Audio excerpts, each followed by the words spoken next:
राधे राधे दोस्तों, कैसे हैं आप सब। दोस्तों, भगवान विष्णु की सबसे प्रिय तिथि होती है एकादशी। इस दिन भगवान विष्णु का एक बार स्मरण करने मात्र से ही भगवान विष्णु की असीम कृपा प्राप्त होती है और सभी रोग, दुख, कष्ट दूर हो जाते हैं।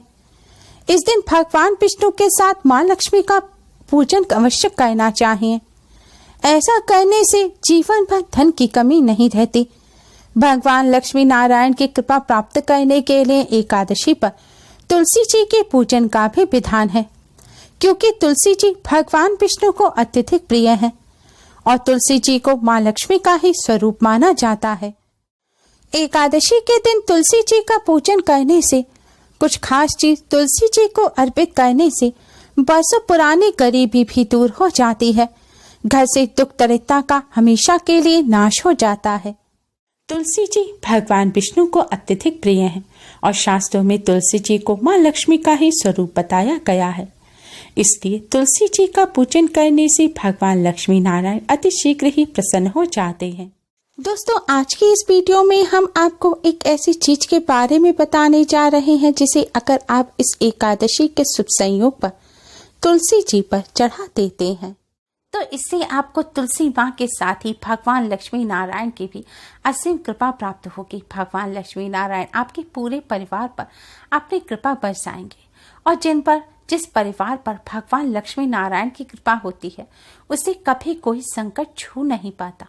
उसके घर में कभी भी अन्न धन की कमी नहीं होती।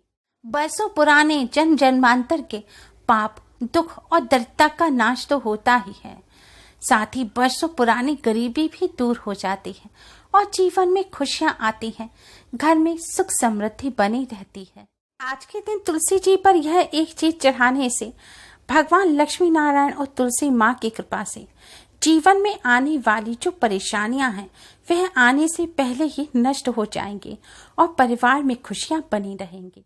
दोस्तों, वीडियो में आगे बढ़ने से पहले वीडियो को लाइक कर अपने फ्रेंड्स के साथ शेयर जरूर करें और अगर आपने हमारे चैनल को अभी तक सब्सक्राइब नहीं किया है तो यूजफुल वीडियोस के लिए चैनल को सब्सक्राइब कर बेल आइकन को भी जरूर दबाएं। दोस्तों, एकादशी पर तुलसी जी का पूजन करने से पहले भगवान विष्णु मां लक्ष्मी का पूजन अवश्य करें। इसके लिए सबसे पहले आप स्नान कर स्वच्छ वस्त्र धारण करें। आज के दिन पीले रंग के वस्त्र पहनकर भगवान लक्ष्मी नारायण का पूजन करना चाहिए। सबसे पहले आप अपने मंदिर के सामने आसन बिछाकर बैठ जाएं और भगवान जी के सामने एक शुद्ध घी का दिया जलाएं। शुद्ध घी ना हो तो आप डालडा घी या मीठे तेल का भी दिया जला सकते हैं। दिया जलाने के पश्चात आप दिए के साथ एक सुगंधित धूप बत्ती भी अवश्य जलाएं। ध्यान रखें, आज के दिन दिए के नीचे चावलों को ना रखें। आज के दिन ना तो चावल का सेवन करें और ना ही पूजा में चावल का इस्तेमाल करें। अब आप सबसे पहले भगवान श्री गणेश को प्रणाम करें और कुमकुम से गणेश जी को तिलक करें। इसके बाद एक कटोरे में आप लगभग 3-4 चुटकी हल्दी ले लें और आपको ध्यान रखना है हल्दी साफ होनी चाहिए।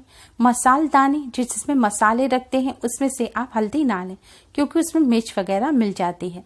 साफ जो बड़ी जगह पर आपने बड़े डिब्बे में हल्दी रख रखी हो, साफ हल्दी, आप वहां से थोड़ी पिसी हुई पीले रंग की साफ हल्दी ले लें। अब इस हल्दी में आप शुद्ध जल मिला लें और इस हल्दी से अब आप सबसे पहले भगवान श्री हरि विष्णु को तिलक करें, फिर आप मां लक्ष्मी को तिलक करें।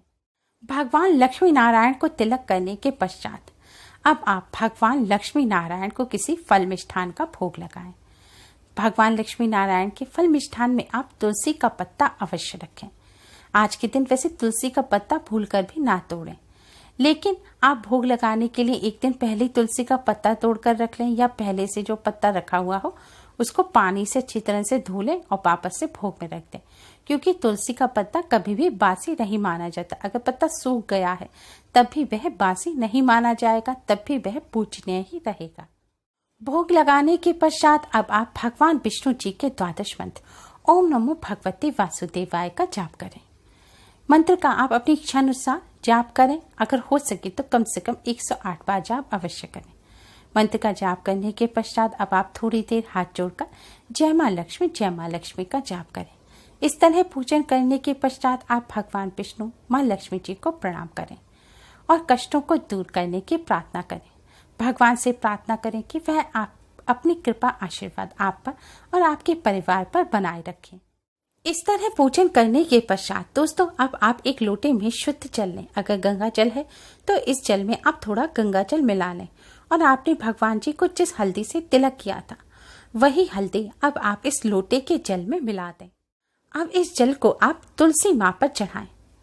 दोस्तों भगवान विष्णु पर चढ़ाई हुई हल्दी तुलसी माँ पर चढ़ाने से तुलसी माँ सबसे अधिक प्रिय होती हैं।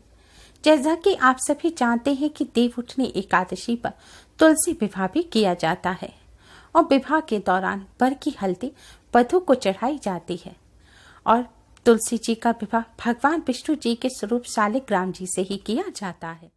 इसीलिए एकादशी के दिन भगवान विष्णु पर चढ़ाई हुई हल्दी अगर आप तुलसी माँ को चढ़ाएंगे तो इससे तुलसी माँ सबसे अधिक प्रसन्न होंगी और अपना आशीर्वाद देंगी। तुलसी माँ के साथ ही भगवान लक्ष्मी नारायण की भी असीम कृपा प्राप्त होगी। हल्दी भगवान विष्णु को अत्यधिक प्रिय है और भगवान विष्णु की चढ़ाई हुई हल्दी तुलसी माँ पर चढ़ाने से भगवान विष्णु माँ लक्ष्मी जी भी अपनी असीम कृपा बरसाते हैं और शीघ्र ही प्रसन्न हो जाते हैं और अपने भक्तों को मनचाहा वरदान देते हैं। दोस्तों हल्दी मिले हुए इस जल को चढ़ाते समय आप ओम नमो भगवते वासुदेवाय मंत्र का मन ही मन जाप अवश्य ही करें। जल चढ़ाने के पश्चात अब आप तुलसी माँ की 11 परिक्रमा करें। परिक्रमा करते समय भी आप ओम नमो भगवते वासुदेवाय मंत्र का जाप करें। हमारे पास कई क्वेश्चन आते हैं कि जैसे तुलसी जी दीवार के सहारे हैं या फिर परिक्रमा करने की आसपास जगह नहीं है तो क्या करें। ऐसे में आप अपने ही स्थान पर खड़े होकर 11 बार क्लॉकवाइज घूमकर तुलसी माँ की परिक्रमा करें जैसे भगवान सूर्य नारायण की जाती है। परिक्रमा करने के पश्चात अब आप तुलसी माँ को प्रणाम करें, भगवान लक्ष्मी नारायण को प्रणाम करें और अपने घर की सुख समृद्धि की कामना करें। आपकी जो भी मनोकामना है वह भगवान जी के समक्ष कहें और मनोकामना पूर्ण करने की प्रार्थना करें। इस तरह पूजन करने के पश्चात आप तुलसी जी की जड़ के पास से थोड़ी सी मिट्टी लें और उससे अपने मस्तक पर तिलक करें। ऐसा करने से दरिद्रता का नाश होता है। दोस्तों इस तरह आपको सुबह के समय पूजन करना है।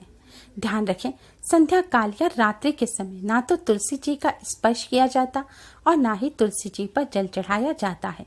लेकिन अगर आप सुबह के समय पूजन ना कर पाए तब आपको क्या करना है। तब दोस्तों आपको जो भगवान विष्णु पर चढ़ाई हुई हल्दी है उसे जल में नहीं मिलाना।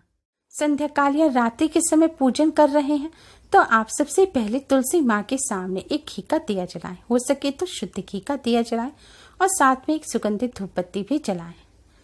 अब जो भगवान विष्णु माँ लक्ष्मी को हल्दी चढ़ाई थी उस हल्दी को आप तुलसी जी पर ऐसे ही चढ़ा दें। तुलसी जी के जड़ में आपको यह हल्दी चढ़ा देनी है। हल्दी चढ़ाते समय भी आपको ओम नमो भगवते वासुदेवाय मंत्र का जाप करना है और फिर आपको 11 बार तुलसी माँ की परिक्रमा करनी है। परिक्रमा करते समय भी आपको ओम नमो भगवते वासुदेवाय मंत्र का मन ही मन जाप करते रहना है। दोस्तों मंत्र का जाप करने के पश्चात परिक्रमा करने के पश्चात अब आप तुलसी माँ को प्रणाम करें और थोड़ी देर मन ही मन जय माँ लक्ष्मी का भी जाप करें। ऐसा करने से माँ लक्ष्मी प्रसन्न होती हैं और धन संबंधी समस्याओं को दूर करती हैं। पूजन करने के पश्चात आप भगवान लक्ष्मी नारायण को प्रणाम करें और तुलसी माँ को प्रणाम करें और सभी कष्ट संकटों को दूर करने की प्रार्थना करें। घर में सुख समृद्धि की प्रार्थना करें, अन्न धन में वृद्धि की प्रार्थना करें। दोस्तों इस तरह आज के दिन तुलसी जी का पूजन करने से भगवान लक्ष्मी नारायण अति शीघ्र ही प्रसन्न हो जाते हैं और अपने भक्तों को मनचाहा वरदान देते हैं। साथ ही इस तरह हल्दी तुलसी जी पर चढ़ाने से तुलसी जी बहुत ही जल्दी प्रसन्न हो जाते हैं और तुलसी जी की कृपा से घर में सुख समृद्धि बनी रहती है। तुलसी माँ का आशीर्वाद प्राप्त होता है। ध्यान रखें तुलसी माँ का पूजन करते समय महिलाएं अपने सिर को ढककर अवश्य रखें। साथ ही जूते चप्पल पहनकर तुलसी माँ का पूजन ना करें और रात्रि के समय तुलसी माँ को स्पर्श ना करें। दोस्तों एकादशी के पावन पर्व पर इस तरह तुलसी माँ का पूजन अवश्य ही करें। उम्मीद है आपको हमारी वीडियो पसंद आई होगी। प्लीज लाइक करें। हमारे इस वीडियो को अपने फ्रेंड्स रिश्तेदारों में ज़्यादा से ज़्यादा शेयर करें जिससे वह भी इसका लाभ उठा सके। हमारी और भी वीडियोस के लिए हमारे चैनल को सब्सक्राइब करना ना भूलें। Thanks for watching. Radhe Radhe.